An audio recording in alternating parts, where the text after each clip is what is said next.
You're watching Managing Day to Day with me, Christina Laster, and National Parents Union. I hope you're all well. I hope you're all thriving. Hello to America's beautiful children. We love you. And so, if you haven't noticed, I've been on a summer schedule where we do shows on Tuesdays and Thursdays. So if you're looking for Managing Day to Day, you can definitely come and join us on Tuesdays and Thursdays. But you know what? On the National Parents Union, we have shows Monday through Friday, and there is something for everyone. During this time, we all need support. We're parents, we're managing moment by moment, day by day. So glad just to be able to share this information with you and bring people on that have information that is relevant to each and every one of you. As always, if you have any questions, feedback or responses, you can go ahead and leave it in the chat, or you can email me, Christina@npunion.org. Okay, so today we have some amazing guests. As always, there's always amazing guests here on Managing Day to Day, and they are the Black Student Union advisors here in one of the districts in Southern California. Hello.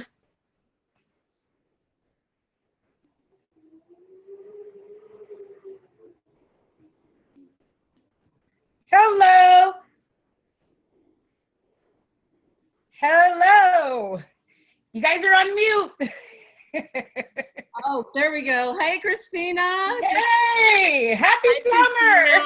Hi, everyone. Hi. Good morning, good afternoon, depending on where you are. True. Right.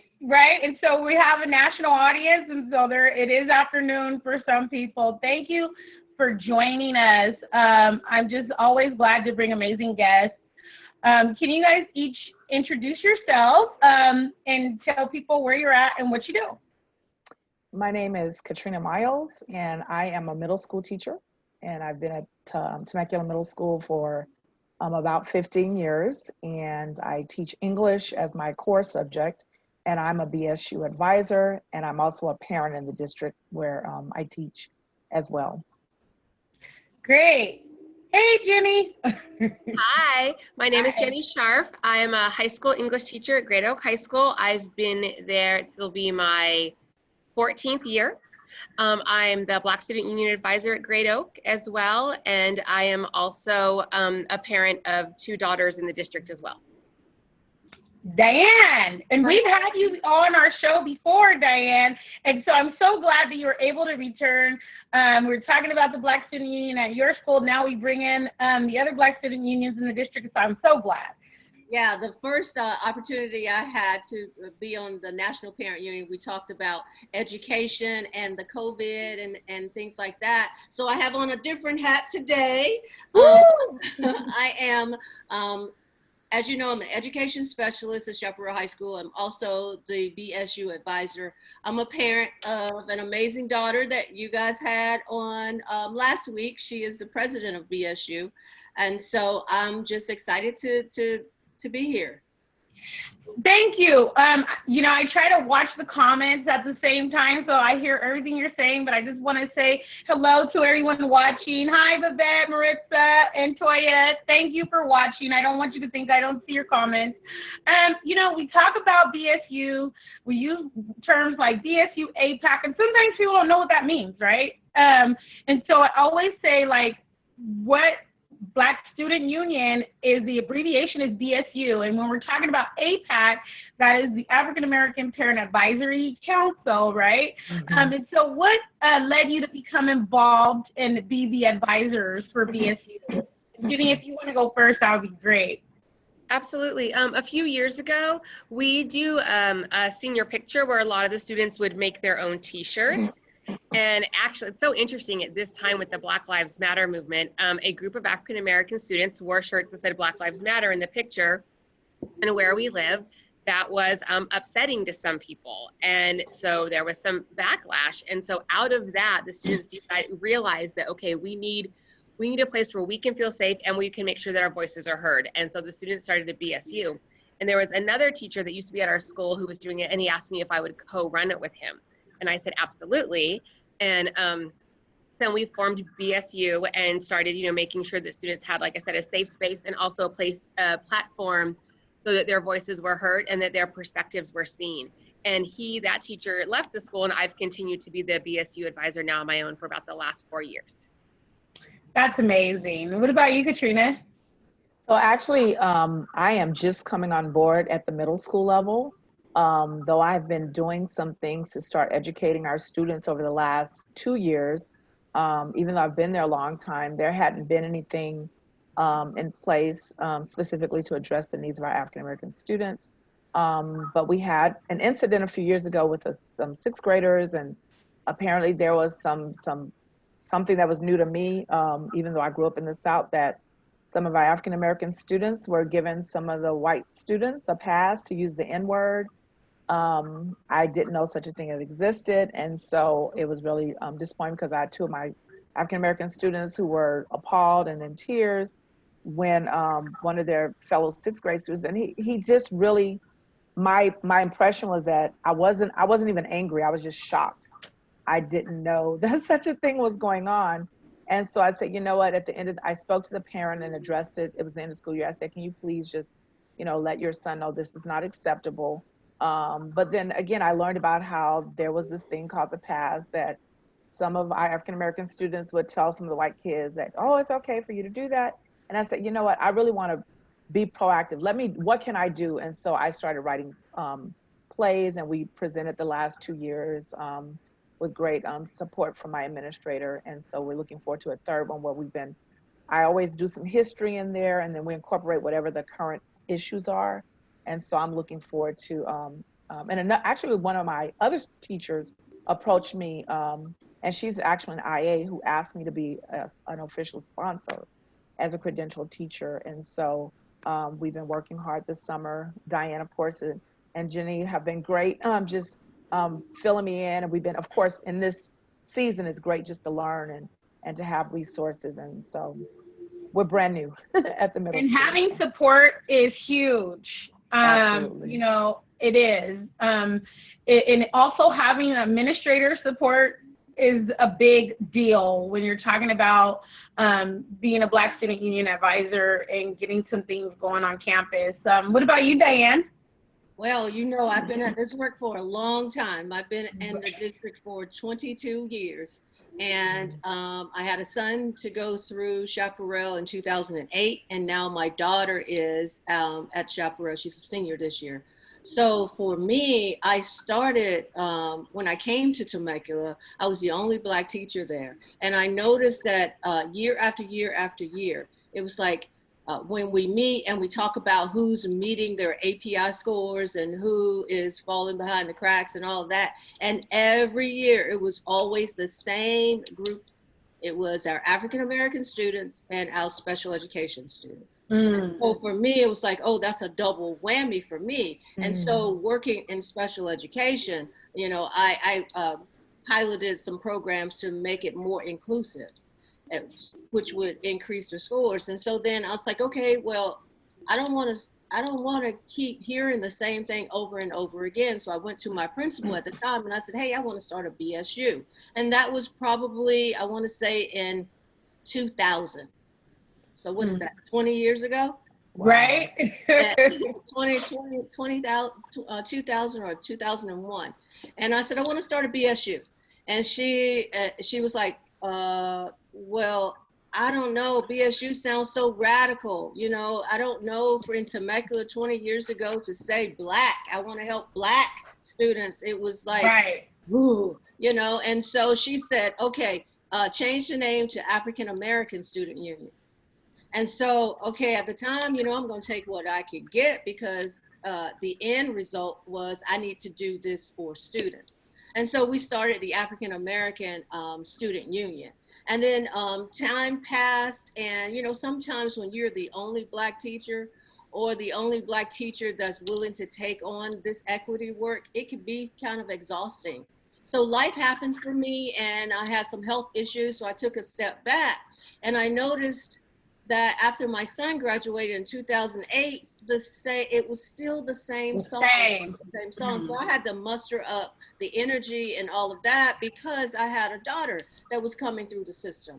And so I needed her to know that she had, that her mom was advocating for her, because when she went to middle school, she started, you know, asking questions about her race and why is my hair this way and why is your skin lighter than mine, and wanting her hair straightened and all of that. So I was like, oh my God, this is affecting my child. So I have to do something about that. And so I reasserted myself back into the issue of equity in 2013 and started back with our BSU.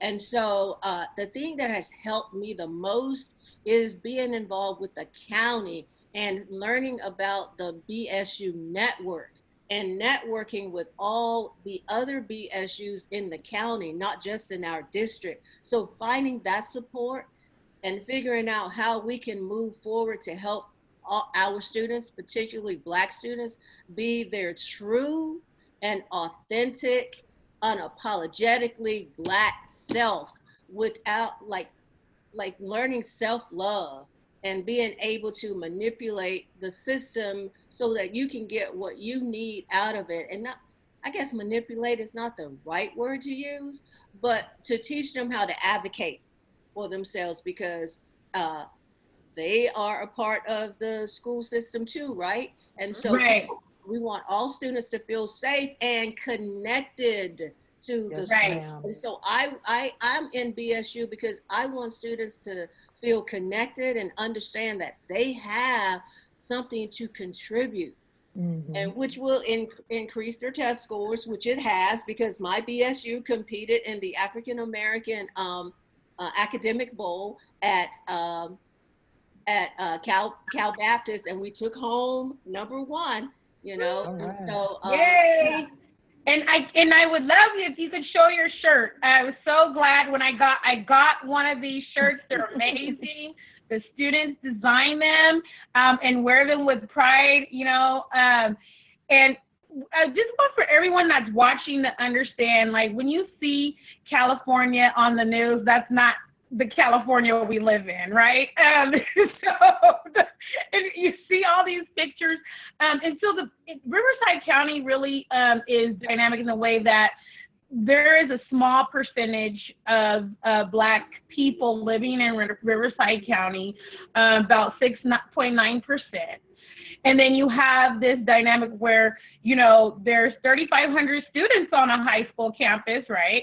And out of that 3,500 students on that high school campus, I think, Jenny, your campus is what, 37 or 3,500 students there? Yeah, it fluctuates right around there, exactly. Right, and I've been visiting your two campuses for 2 years, and you have like 1 to 2% Black students, but Chaparral actually has a little bit higher percentage, and so I can see we're 3%, and so, you know, just for our kiddos, navigating through that from elementary to high school is very overwhelming.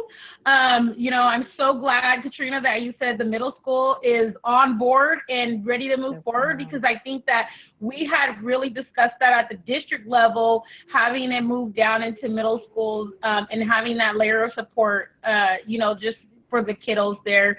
And so, you know, at Great Oak, Jenny, you know, there's been a lot of dynamic things that have taken place. Student-led, I don't want to call them children. Shout out to my Great Oak guys. I didn't call you kids, but you're still children to me, right? And so, you know, when I first met the students, they had all of these amazing ideas. Just let's do X, Y, Z. And I'm like, why not? Let's go for it, right? And so getting that information to the top, you know, and just seeing that there is going to be some collaboration.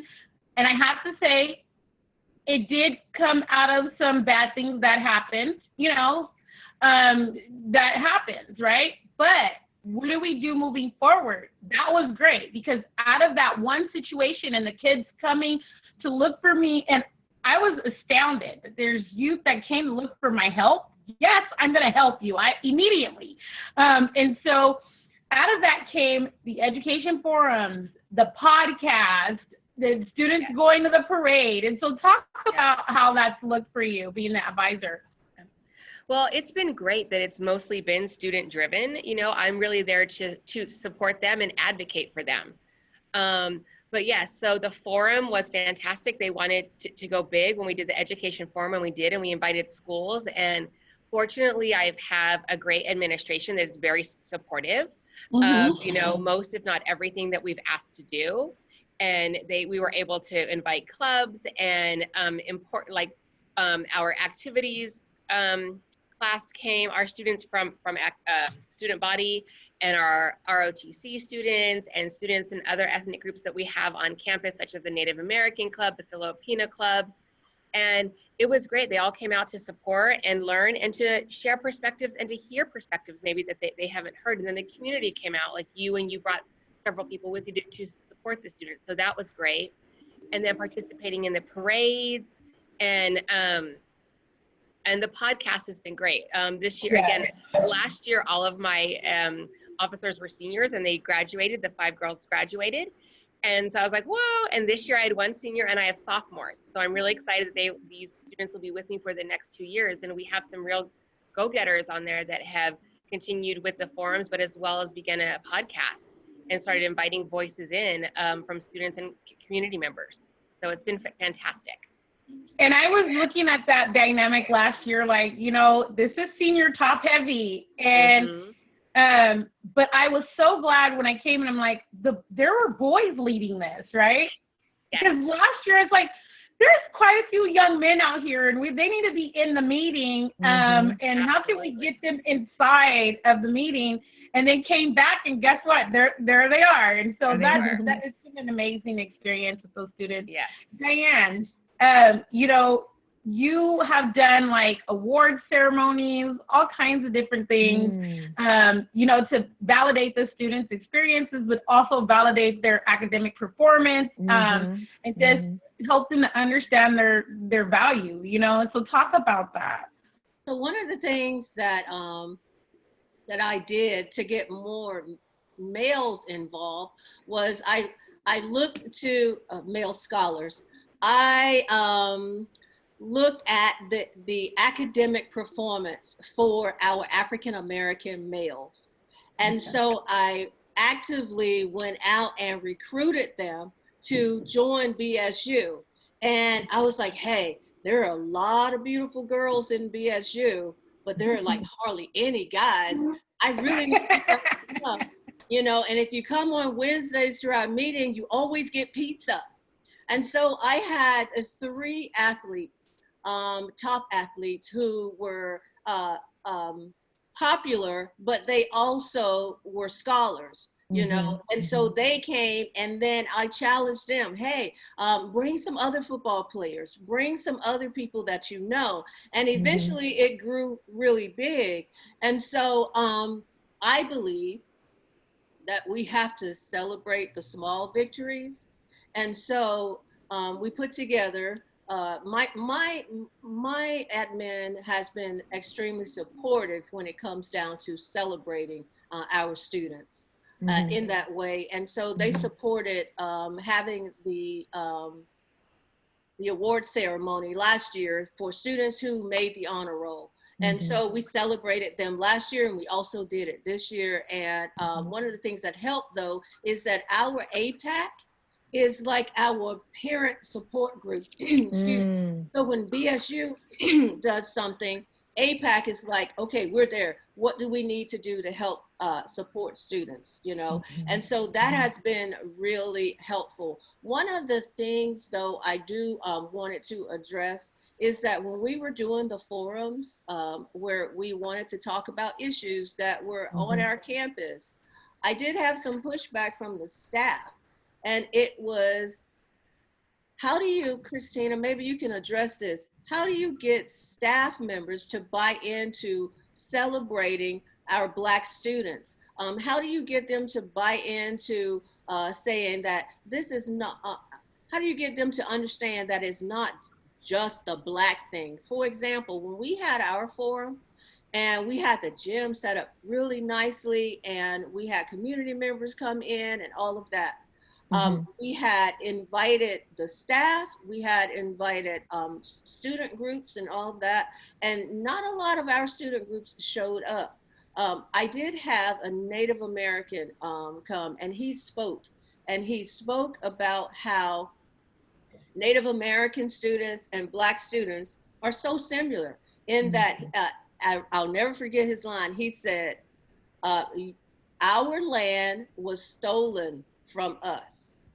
You were stolen from your land. We have more in common than we do not in common. And so his speech was wonderful. So I talked to the staff, and one of our school psychologists works with him. And so I said, hey, you missed so-and-so's speech. It was amazing. And he was like, where? And I said, well, that was at the forum we had. He goes, oh, I thought that was for Black students. Right. And so that's that thing that happens, right? And people are always saying, well, why isn't there a white student union? You know, how come there's not a white parent advisory council? And that's the pushback that a lot of our parents and kiddos receive. And I say, you know, really, what happens in the classroom should be guided by a level of excellence. And if you have a level of excellence for your expectations that you expect every student to perform excellently, then all of these other things wouldn't be taking place, right? So when you walk into the classroom, when you see all of the children, no matter what color of their skin, do you expect all of them to perform excellently and give your best, right? We had this issue that came up where the students were really frustrated about Huckleberry Finn. I don't know how many times Huckleberry Finn has to come up. I mean, it's been like a 3-year span, and I'm thinking, get rid of it already, right? And, you know, every year I try to inform, give recommendations. I talked to you all about it, talking to, you know, just having that meeting with the English department. Like, is there a supplementary material? Like, this should not be something that is going to guide a whole discriminatory practice after they read a book. That is not the purpose of education. You know, education is not meant to colonize or oppress, but we see that.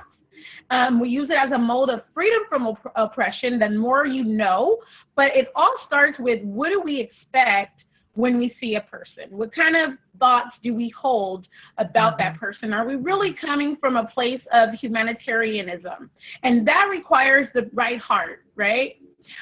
You can't train, pay, coach a person enough to have the right heart. And so we have to start having these more uncomfortable conversations of where is your heart at?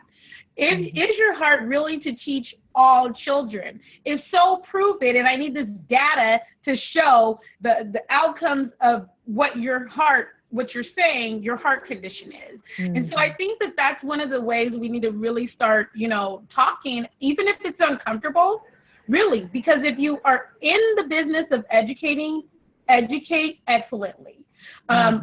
My expectation, if I were to drop my children off, you guys know I homeschool now for obvious reasons, but my expectation is that I am leaving my child with people that are going to treat them like they're their own children, okay? Because I know that if someone left their child with me, I'm going to treat that child as if they were my own. And so if you are treating a certain group of children bad and another group of children good, is that how you parent? It really, really begs the question, right? Well, that's important, Christina, because, you know, with my daughter being on campus, she would come to my room and she would say, you know, what about the kids who don't have a parent on campus? Right. How are they being treated, you know? And so students would come in my class just to sit and have a safe space. And they weren't always Black students. There were Asian students. There were people who felt comfortable because, you know, we are like a second home. School is like a second home for students. So they need to feel that they belong. And, you know, like I said, I've been at this work for a long time, and I would make it known that, hey, we need to change what we're doing. And I think if you want to say that something positive has come out of us staying at home, I think, with the George Floyd situation and being able to just sit still and think and watch and see. So I want to share with you that I think we're making some leadway, because I got a text message from a coworker, and I want to read to you. I want to read to you what she said. She said, due to make changes to how we educate. She says she's working on becoming.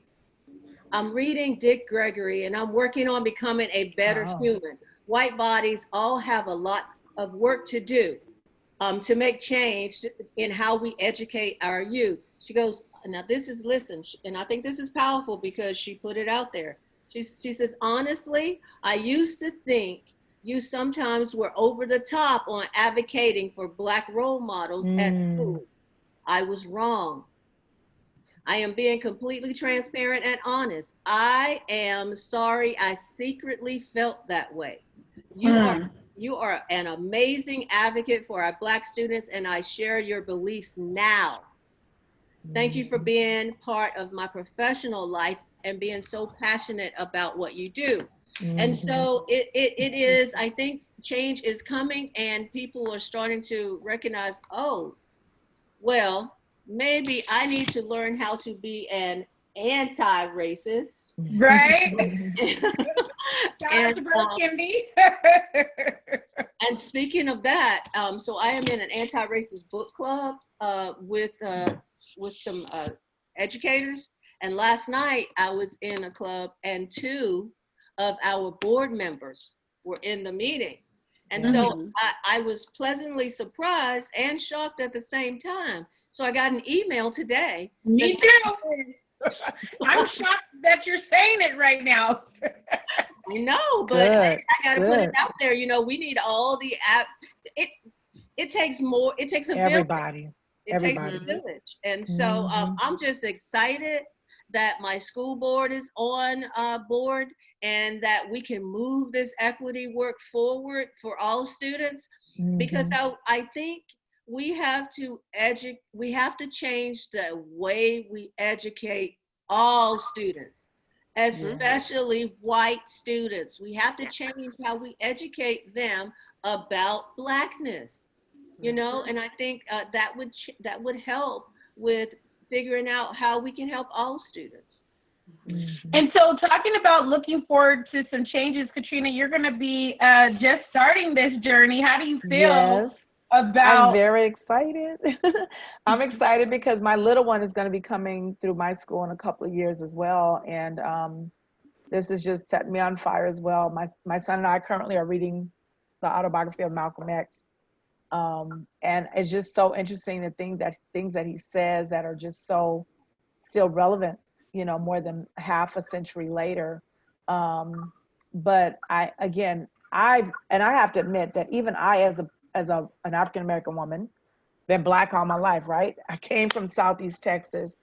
I have not always been aware of the subtlety things. I do have 2 older daughters who have live on the East Coast. One was to a HBCU. And now New York, but they've been instrumental in educating me about, and again, the technology as well. We are learning so much more. And again, as we know better, we hopefully are going to do better. And so I'm so glad to just be a part of that, helping my students to be connected, and just examining even my own paradigm and how I've sometimes viewed us and our success. And so at this stage of my life, over half a century as well of living, I'm just grateful to be able to come along and not just be comfortable with, I got mine, my kids have gone to school, right, my son is going to be fine, but I have a responsibility. And I think as a culture, we need to get back to that. There was a time when we didn't have as much. And I think the abundance has caused us to be more lethargic and nonchalant. Well, you need to get yours the way I got mine. And that's not, we all got a part to play. And it means us serving our communities and being a voice and sometimes taking, there's been a lot of silence as I've shared some of the information that we've been learning and that in the group we've been sharing. And for the most part, no one really says anything, but I know people are looking. and that's okay. And I just try to be in that place to guard my heart so that I always, again, I want to be a voice that teaches, but also always is able to be gracious and honor where people are. If someone tells me they're not a racist, I'm like, okay, well, I'm not going to argue with you. But as it has been said in the past, if you haven't been part of a problem, can you be part of the solution? Right. Exactly. So at the end of the day, we know our hearts best, and just an opportunity to look deeply, maybe look in a way at yourself that you haven't looked in the past, because I am doing the same thing. So I'm really excited. And I have to say that actually, even though our Black children are attending predominantly white schools, the impact of discrimination and racism affects all the children watching, all the children participating, all the children receiving that damage, right? It's trauma. I personally feel like, yes, I got an education. Yes, I got a master's degree, and all of those wonderful things. But if someone says, where are the other parents? I represent them. How about that? Yes. Okay. Yes. I'm not going to wait for all a mob of parents. Let's start with me representing where we are. their Yes. interests, Yes. their children. And what does that look like? Because, that's the tribal thought. That's the community thought process, the collective voice. And here I am. And please don't tell me that it's none of my business what's happening to this child over here, because all of these are my kids. Let's start from that perspective. I actually had a situation that took place yesterday, and my son, he's 9, and when we first moved to this location where we currently are, there's a little boy, he kept having challenges with them, right? And then they were having these skin color conversations. Little boy's not, dark skin, he's not Black. And so he was saying things, and I told my son, it doesn't matter. And I would go outside and I would talk to the kids, right? And I just spent time every day just talking to them. Finally, the parent was upset with me. She didn't want me discipleshiping her son. That's okay. And so the boys kind of like stayed away from each other for a little while. And last night they were outside and they found a little lizard, and I walked out and they're all smiling. And when my son came in, he said, "Mommy, guess what? He likes me now." And I said, "That's good." And he said, "You changed his mind because you changed his mind, you changed his mom's mind. And she's my friend now too. She's being nice to me." Wow. And there is power in just caring for children, right? Right. I think that's one of the reasons why with BSU and being on campus, I can advocate for other students. And, I can go to a teacher and say, "Hey, Jonathan is having some issues. Can you take some time to tutor with him?" And then they'll say, "Is he one of yours?" Meaning, like, is he on my caseload for special education? And I'm like, "No, but he's a part of BSU." Or, "No, he's a Puma. He's a scholar. He's a student. He's your student." If all means all, we have to, advocate for all students. And so I agree with you, Christina, 1000%. It's like these kids, our kids, need to know that they have someone that they can go to. And I think BSU advisors on campus can do that. And I think that voice. Do that, because I'm sure, Jenny, you experienced the same thing, right? Absolutely, I do. Yes, students, my room is generally always full with students who just need a safe space. And again, of all backgrounds and skin colors and, and mingling together. And some of them, like you said, we have a large Native American population on our campus as well. Yes. We're right next to a reservation, and they find those connections that you were talking about. And then I love what you were talking about is I have been a very, I'm a pretty loud voice and advocate for students, and teaching all students and equity on campus as well. And I have received pushback from staff members as well. And at the beginning of summer, I'm the new department chair for English, and a teacher asked, "Can you start an equity resource folder for us to read and educate ourselves?" And I was amazed, and she was reading White Fragility. That's huge. Yes, and this is a teacher who I was like, Holy Hannah Banana, right? And so I'm in Right. the How to Be an Anti-Racist group as well. I'm actually in 2 groups that are reading that book right now, filled with many, many white people. And it's just Oh, great. I just feel like, and I hate that George Floyd, you know, that there had to be that kind of catalyst, but I'm glad that hopefully some positive change will come out of that. yes, yes, it's And time. finally, Mhm. and you know, seeing Temecula, you know, the streets filled with 500 kids, you know, for 2-3 weeks straight was amazing. And watching the power of the youth Mhm. and their voices. And Mhm. what, you know, I think many of us advocate for on our campuses, for students to have a voice, share their varied perspectives, and be heard and make those changes. So I'm just glad it sort of trickled up to the teachers now and the Mhm. staff, and Yeah. having some great conversations through text and through email. And I know that they will continue. And I think we'll finally have some of those tough conversations, you know. Yes. Yes. And there is a power in when you, like someone like me, they expect those conversations to come from, Mhm. for me to call people out. But when other people have finally had their woke moments, you know, woken up a little bit, All right. All right. share with those other, you know, teachers who might be more reluctant. I think that there's going to be power in that, and I'm looking Yes. forward to it. You know, we don't teach Huck Finn on campus, but To Kill a Mockingbird we do, and that is, you know, Right. something I've had to grow with. That was my favorite book, and then I realized, you know, well, there's a white savior in it. Of course, I can identify, right? That's ridiculous, you Mhm. know. And so I had to, like you, Katrina, do some soul searching and self checking, and so that's a conversation that we'll be having. Good. So Good. Yay.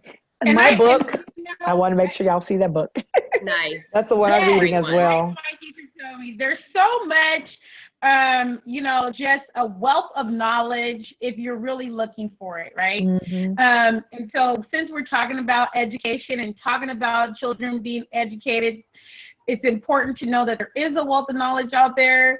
Parents, you Yes. know, you've seen some suggestions today. Educators, if you're watching, caretakers, you've seen some suggestions today. And so you can definitely just start somewhere, right? Mhm. Yes. You know, Yes. that's my advice. Start somewhere. It doesn't have to be perfect. Just start, right? Just Mhm. start. And your heart will grow so much for these children. I mean, just me starting out just with my kids and then teaching art at the elementary school, like all of the kids are my kids, right? That's just, Mhm. it was my mentality. And so I'm just glad. Can you give some final thoughts? I guess what I would say, just like you just suggested for the educators, is that, you know, they delve into the resources, but also our parents, our community members. These kids are part of the community, and the strength of our schools, the strength of our families, that determines the strength of our communities. So, again, and in real life, we're only as strong as our weakest link, right? Mhm. And so let's do something together to strengthen each other and to grow together, and again, to live out that creed as Martin Luther King said, you know, that the ideals that were set in the beginning for this country, that they Mhm. can be what is a reality for everyone. But until it's a reality for everyone, we all have work to do. Mhm. I think I would say to parents, you have to understand, and I'm going to get real close in the camera because I'm speaking directly to parents. You have to understand that the school district is not going to give your child everything that he or she needs to navigate their way through life. So you will have to. You're going to have to Yes. give your child some type of sense of self and identity and learn Mm-hmm. who he is, Yes. and not um, assimilate into the population of what is popular. And I'm telling you from Mm-hmm. experience that this work is exhausting, but it's also rewarding. It is exciting to see my children and all students in BSU and on campus when that light bulb moment goes off and they say, oh, there are Black veterinarians? Never seen black veterinarians. Oh, they're black, you know, this, I can see Psychologists, myself all as right. that. Mhm. You know, as an educator, even though I was on campus and not working with all students, but students are watching. And so I had a student send me a text message on Facebook, and she said, I never had you as a teacher, but I saw you on campus and I saw how you held your head up high and you would walk across campus in your heels. And I thought, oh, I could do that. And because of you, I am now a teacher. You know, so parents, Wow. you have to advocate for your child. You have to. You have to teach them that their blackness is beautiful, that there is beauty in the struggle. There is beauty. They have something to contribute. So you have to advocate. You got to go to your schools and say, okay, well, what are you teaching about blackness? What are you teaching my child? You know, you have to be involved, because if you don't, it's not going to happen. Okay, I'll lean back now.